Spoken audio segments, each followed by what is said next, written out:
Charitable foundation द्वारा आयोजित इस संगोष्ठी में संवाद हेल्पलाइन में काम कर रहा हूँ।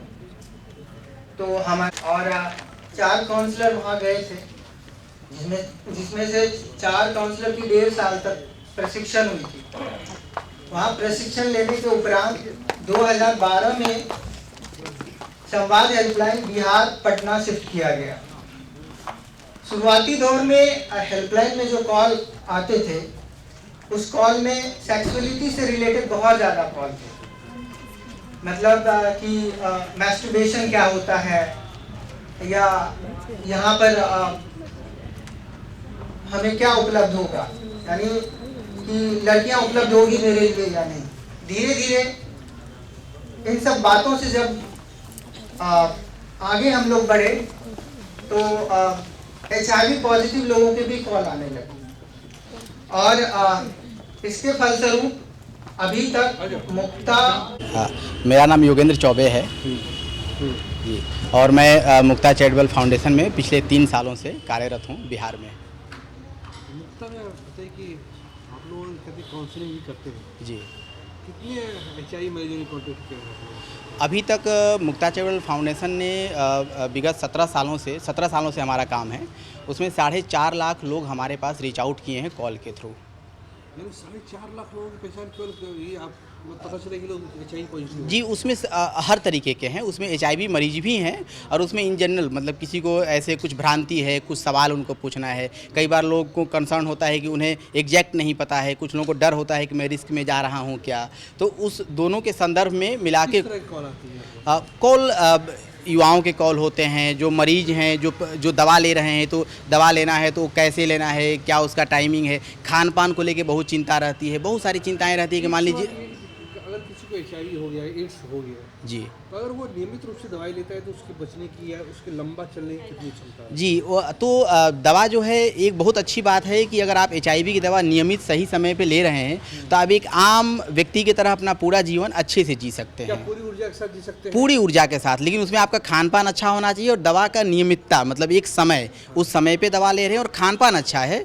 तो आप एकदम सामान्य व्यक्ति की तरह पूरा जीवन जी सकते हैं, कोई उसमें दिक्कत है। कुछ ऐड करना चाहूँगी। क्या नाम है जैसे आपका? मेरा नाम डॉक्टर रूपा अग्रवाल। हम लोगों ने 2005 में ये मुक्ता चैरिटेबल फाउंडेशन की स्थापना की थी पूना में, और 2010 में हम लोगों ने बिहार में अपना काम शुरू किया है।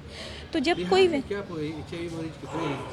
दूसरे राज्यों की तुलना में कर्नाटक है, महाराष्ट्र है, उसकी तुलना में यहाँ HIV मरीज जी कम हाँ। है या ज़्यादा है? क्योंकि ये थोड़ा पढ़ा लिखा कम राज्य है, यहाँ उद्योग धंधा कम है। मैं समझ रही हूँ आप। हाँ सर, बिल्कुल सही मुद्दे लिए हैं बाहरी आपने लोग कहाँ सामने। जाते जब से HIV इंडिया में डायग्नोज हुआ, मतलब 1986, वो टाइम से लेके तो 2015, 16, 18 तक बिहार का, यूपी का कहीं नाम नहीं था। ओके, नाम क्यों नहीं था? अब इसके 2 कारण कि लोग कि नहीं मतलब अगर जांच ही नहीं किया होगा, सही आंकड़े पेपर पे आएंगे नहीं, तो हमको कैसे पता चलेगा कि कितने हैं, कम है, ज़्यादा है, इसके बारे में उस टाइम पे नहीं। पर मेरे हिसाब से 2022 का न्यूज़ में बहुत क्लियरली ये चीज़ मेंशन हुई कि महाराष्ट्र और यूपी, इसके बाद में बिहार तीसरे अंक पे है। ये न्यूज़ में रिलीज़ हुआ गया। तो जो पहले में महाराष्ट्र और उसके बाद साउथ के स्टेट्स और मिज़ोरम, आसाम, ये स्टेट्स, ये तीनों चीज़ों से फोकस हट के थोड़ा ज़्यादा अब यूपी और बिहार के केसेस का रजिस्ट्रेशन ज़्यादा। ऑनेस्टली बीइंग अ डॉक्टर, हम लोगों के लिए ऊपर से नीचे तक कोई भी क्लास, मतलब जो व्यक्ति सेक्सुअली एक्टिव है, अबव 18 है, वो हर व्यक्ति HIV बाधित हो भी सकते हैं और होते भी हैं। ऐसे नहीं है कि लोअर क्लास में ही HIV पॉजिटिव होते हैं। सिर्फ इतना है कि lower financial, lower socio economic class वाले लोगों को दवा लेने से लेके उसके रिलेटेड, जो योगेंद्र ने कहा कि सही ढंग के खान पान की ज़रूरत है, सही ढंग के केयर की ज़रूरत है, वो चीज़ें कम होने के कारण प्रॉब्लम्स ज़्यादा फेस होती हैं। बिहार में जो HIV ATR सेंटर है, जी। तो अब वहाँ प्रॉपर है कि अगर कोई HIV मरीज वहाँ पे जाता है तो जो दवाइयाँ लिखी जाती हैं, जो खान पान के लिए चीज़ें लिखी जाती है, वो चीज़ें उपलब्ध है बिहार में? सर क्योंकि अब तो ART देखिए सरकार सेंटर तो awareness कम करती टाइम है। टू टाइम जैसे जैसे सही आंकड़े सामने आ रहे हैं वैसे वैसे ART सेंटर बढ़ते ही जा रहे हैं। मतलब 2019 में 7 नए ART सेंटर, उसके बाद 4 नए ART सेंटर। पटना में कहाँ पे है?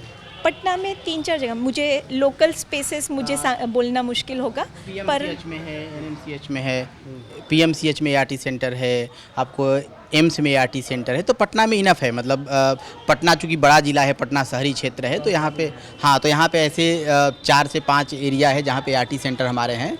और वो बेसिकली मतलब एक तो रेफ़र भी किया जाता है कुछ पेशेंट को बाकी ज़िलों से जो थोड़े क्रिटिकल होते हैं, और बाकी फिर यहाँ पे अच्छी सुविधा है। एक मतलब सवाल मैडम ये है कि एक मरीज को जैसे HIV हो गया, जी HIV होने से उसकी मौत तक में कितना समय लगता है अगर उसका इलाज ना हो तो? एक नॉर्मल इंसान है, वो अंदाजन 60 तक की नॉर्मल, मैं HIV के अलावा हट के बोल रही हूँ, 60 से 65 तक की वर्ष की आयु तो नॉर्मल इंसान अपेक्षा करता ही है। बाकी जैसे उसे ब्लड प्रेशर हो जाए, डायबिटीज़ हो जाए, वैसे ही अगर HIV हो जाए तो 19-21, बाकी नॉर्मल लाइफ स्पैन से कहीं पर भी HIV का लाइफ स्पैन कम नहीं किस होता। तरह की तकलीफ होती है अगर किसी को HIV हो जाता है? HIV होने के बाद जैसे प्रतिकार शक्ति कम हो रही है तो अलग अलग प्रकार के इन्फेक्शन, सबसे कॉमनली जो अपने इंडिया में है TB, ट्यूबरकुलोसिस का इन्फेक्शन, मतलब नॉर्मल लोगों को भी होता है पर नॉर्मल लोगों में जंतु जाके लंग्स में छुप जाते हैं।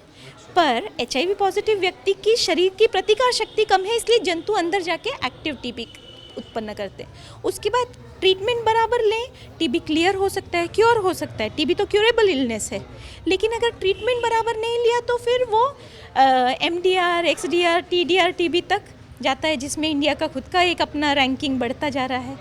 तो मतलब HIV एक चीज़ है, पर उसके साथ और कोविड के बाद में नॉट जस्ट HIV, मतलब HIV के भी केसेस में बढ़ोतरी हुई, पर उसी प्रकार ट्यूबरकुलोसिस है, हेपेटाइटिस B, C है, ये सारे केसेस भी बढ़े हैं। और सुरक्षित यौन संबंध का कितना इसमें?